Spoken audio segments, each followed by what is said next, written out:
Seguimos en el Fondo de Cultura Económica. Ha sido el día del Fondo de Cultura Económica. Estoy aquí con Ana Rivera, Rivera con B grande, no con B chica.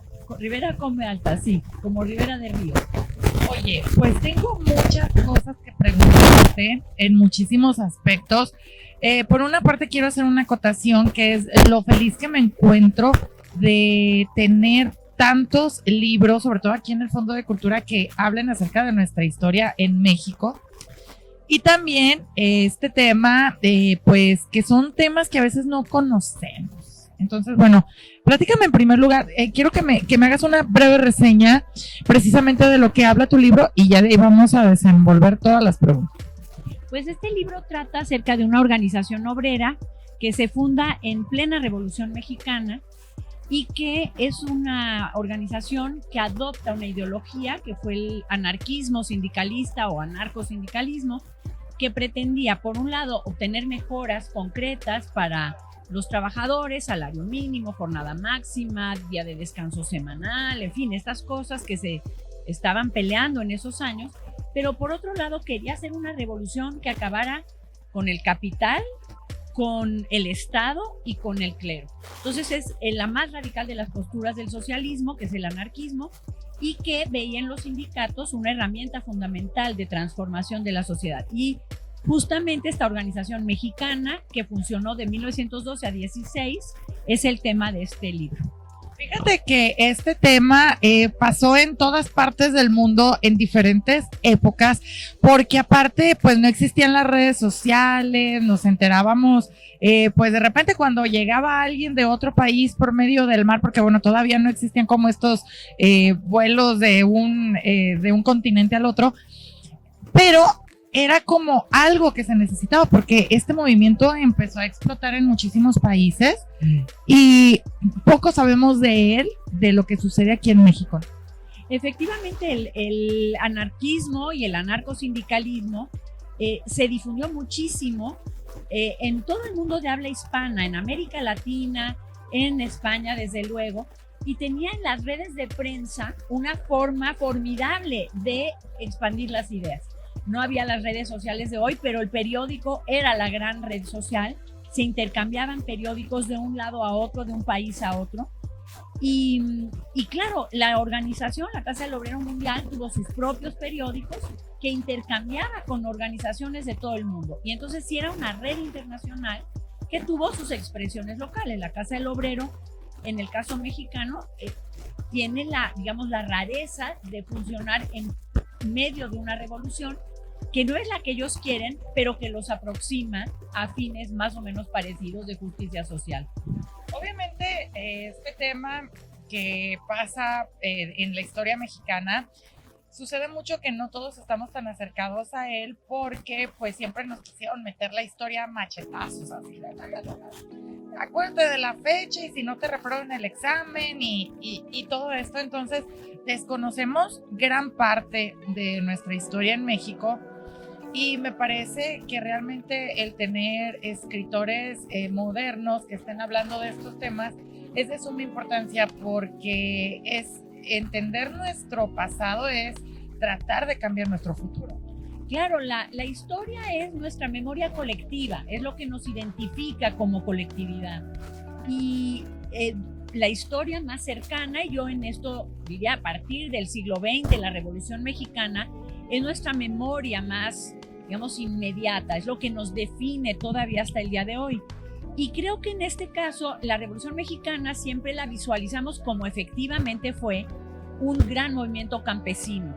Pero en medio de esa revolución campesina hay una expresión obrera, que todavía la clase obrera era incipiente, pero ya tuvo tal fuerza que logró que en el Congreso Constituyente del 17 hubiera un artículo referido a los temas obreros. Aunque la gente de la casa no participe en el Congreso, su presencia en la lucha armada hace que los diputados tengan que legislar al respecto. Es que fíjate, por ejemplo, cuando hablamos de temas de historia de México, muchas veces nos encontramos perdidos. Más sin embargo, si por ejemplo tú le preguntas a alguien de la Segunda Guerra Mundial, pues bueno, te va a decir sí, ¿no? Los campos de concentración, Hitler, los aliados, etcétera, etcétera. Y para que movimientos precisamente como la revolución se llevaran a cabo, también hubo un montón de factores que muchas veces no conocemos. No fue solamente el enfrentamiento, fueron todos los factores y todos los movimientos sociales que pasaron antes de que se llegara a ese punto en la historia. Claro, una revolución es el estallido de un montón de conflictos que se han ido como cocinando antes de ese estallido y que de repente ocurre y los hace visibles. Desde luego, los años previos a la revolución ya van dando como chispazos de estos conflictos, pero cuando Madero llama a una gran revolución democrática, se cuelan por ahí demandas sociales de todo tipo, las de los campesinos y las de los obreros organizados en torno a la Casa del Obrero Mundial, que es una organización que es originalmente de la Ciudad de México, pero que pronto, ya a partir de 1915, tiene ramificaciones en un montón de ciudades, incluida Guadalajara, claro, donde se abre una Casa del Obrero local. Estábamos platicando antes de entrar al aire, de repente este tema de los archivos, que bueno, a ti en tu labor de investigación, el primer paso para llegar a una investigación, pues es recurrir a estos archivos que van quedando, porque bueno, la historia como tal realmente es imposible que alguien la pueda contar porque no estuvimos ahí, se cuenta a través de caricaturas, periódicos, relatos, pero tú me comentabas que te habías encontrado con problemas, ¿no? Como a veces estos archivos que se han destruido, otros que encontraste en otro país. Entonces, a ver, me gustaría que le comentaras a nuestro público acerca de cómo recabas toda esta información. Bueno, los historiadores somos un poco como detectives, ¿no? Que vamos juntando indicios que nos permiten reconstruir historias. A veces contamos con mucha suerte y encontramos archivos que nos dan muchísimo material para trabajar. A veces no.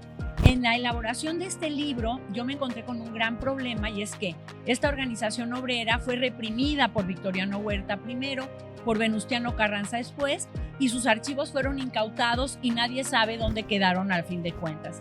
Pero recurriendo a otras fuentes se pudo reconstruir en gran medida lo que fue la historia y el proyecto de la Casa del Obrero Mundial. Y efectivamente una fuente indispensable para hacer esto fueron los periódicos de la casa, que se conservan en un muy importante archivo del Instituto de Historia Social, que está en Ámsterdam, en Holanda, y que guarda estos periódicos, los tiene ya digitalizados, y a partir de ello pude reconstruir la ideología de la organización obrera, su día a día, sus preocupaciones, sus actividades. Entonces esto fue formidable. Desde luego, otros archivos importantes fueron, por ejemplo, el Archivo General de la Nación, en su ramo Departamento del Trabajo, donde había mucho material sobre estas cuestiones, o el archivo de la Fundación Carso, donde está todo el archivo Venustiano Carranza, que me dio muchísima información para construir este libro. Oye, que es triste lo que pasa en México, porque no solamente se pierden archivos, se queman películas.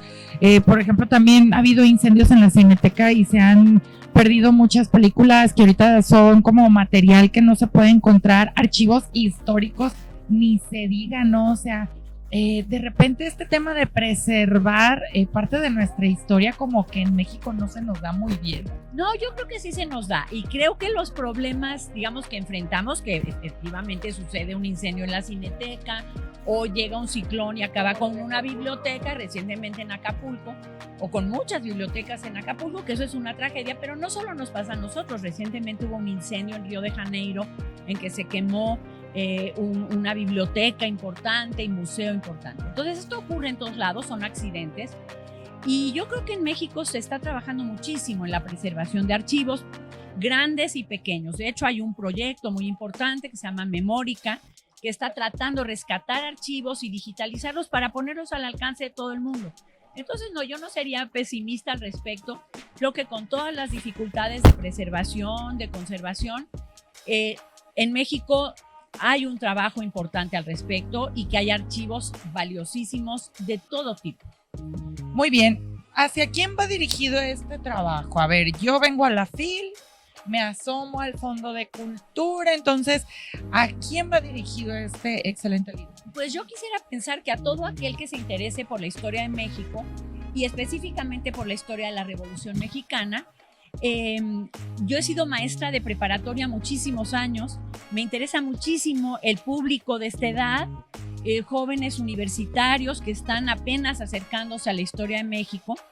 Pero bueno, desde luego para todos los que se interesen por la historia del país, que creo que además en México hay un gran público que se interesa por estos temas. Entonces yo aspiraría a llegarle a todo el mundo. No, y aparte digo, pues si estamos hablando de esta parte de la historia, hay una clase obrera en México enorme y creo que también hay que entender nuestra posición en la parte de la historia en la que nos está tocando vivir, porque a final de cuentas dentro de 10 años, 20 años, también vamos a formar parte de la historia y muchas veces no nos ponemos a pensar en eso. Claro, México es un país que hoy es muy potente como país industrial y por lo tanto tiene una clase obrera muy numerosa y muy importante. Y esta historia cuenta su origen en el siglo XX, que es el origen de la clase obrera, aunque ya en el XIX hubo intentos de organizar a una clase obrera todavía más chiquitita, pero este es el origen del movimiento obrero mexicano y yo creo que vale la pena conocerlo, porque sí, somos un país, somos una economía muy importante del mundo, con una clase obrera numerosa y vale la pena saber de dónde viene. Exactamente. Muy bien, pues invita a nuestro público dónde podemos conseguir este excelente trabajo. Y digo, me estaba comentando Ana fuera del aire que fueron 4 años entre la investigación y la edición de este material. Pues sí, este libro está básicamente en las librerías del Fondo de Cultura Económica, aunque está también en otras librerías en donde el fondo pues hace difusión de sus publicaciones. Y sí, yo he tenido la suerte con este libro y otro anterior que publicó el fondo de que lo han vendido a precios accesibles para que pueda llegar a la mayor cantidad de gente posible. Muy bien, pues muchísimas gracias. Un último comentario que le quieras dejar a nuestro auditorio. Pues un saludo al gran público de la Feria del Libro de Guadalajara. Mañana voy a estar presentando el libro aquí a las 4 de la tarde, así que pues ojalá les interese. Muchísimas gracias y mucho éxito. Gracias, muchas gracias. Continuamos nosotros dentro de la Feria Internacional del Libro en Guadalajara.